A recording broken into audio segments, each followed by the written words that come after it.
young children, when they come to see you, do they ask you why you're behind glass, why you're in jail? Yes. Like my third child, Bushra, who is 8 years old, she keeps telling me, why, Daddy, why are you here? Why don't you come home?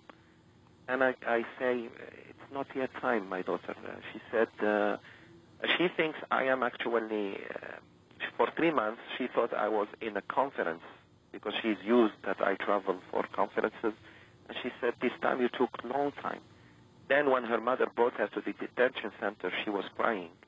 And she told me, why are you staying here? This is not your place. I said, I know, my daughter, but I'm coming very soon. And they decorated the home, by the way. On the 18th of March, they decorated the home. They bought balloons.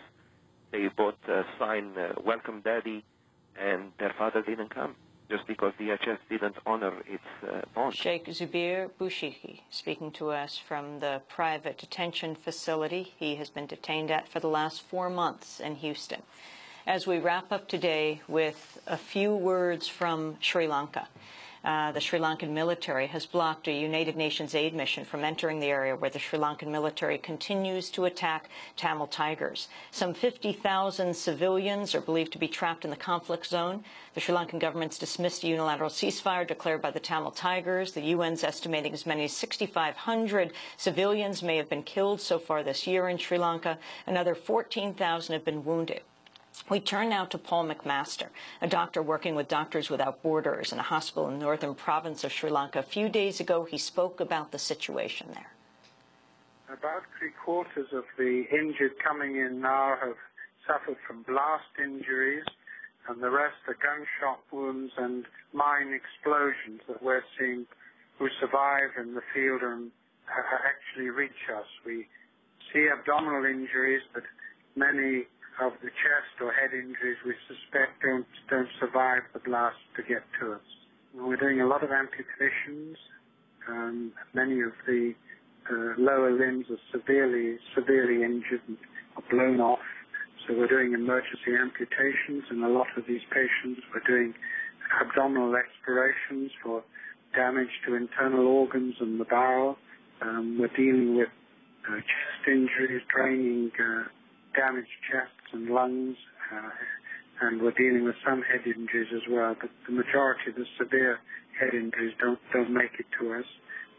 The buses that bring these people down, people are dying on those buses, and bodies are being taken off the buses sometimes as well. We're seeing a lot of men with severe injuries, but we're also seeing a lot of women and a lot of children. We're doing amputations in children. We're doing abdominal explorations for internal damage as well in children, and sometimes we're operating on both a mother and father and a child from the same family that have been wounded in the same explosion or mine. Paul McMasters is a doctor with Doctors Without Borders speaking to us from Sri Lanka. And that does it for our broadcast. Tonight, I'll be at University of Texas here in Austin. I'll be 6 to 8, UTC 2.102A room, public lecture at the University of Texas. After that, on tomorrow at 1:30, we'll be at Left Bank Books in St. Louis. Then we'll be moving on to Madison, Wisconsin. We'll be speaking on Friday night, the Green Fest on Saturday. That does it for our broadcast. Democracy Now! Is produced by Sharif Abdel-Quddus, Mike Burke, Anjali Kamat, Aaron Mate, Hani Massoud, Dennis Moynihan, Nicole Salazar, Steve Martinez, all the folks at Democracy Now! We say thank you very much. Also special thanks to Dennis Moynihan. Our website is democracynow.org. There you can go on to sign up for a Twitter account to find out all that we're doing, and you can get our headlines as well. Elizabeth Bress, Robbie Karen, Samantha Chambly, and all, thanks so much. I'm Amy Goodman. Thanks for joining us.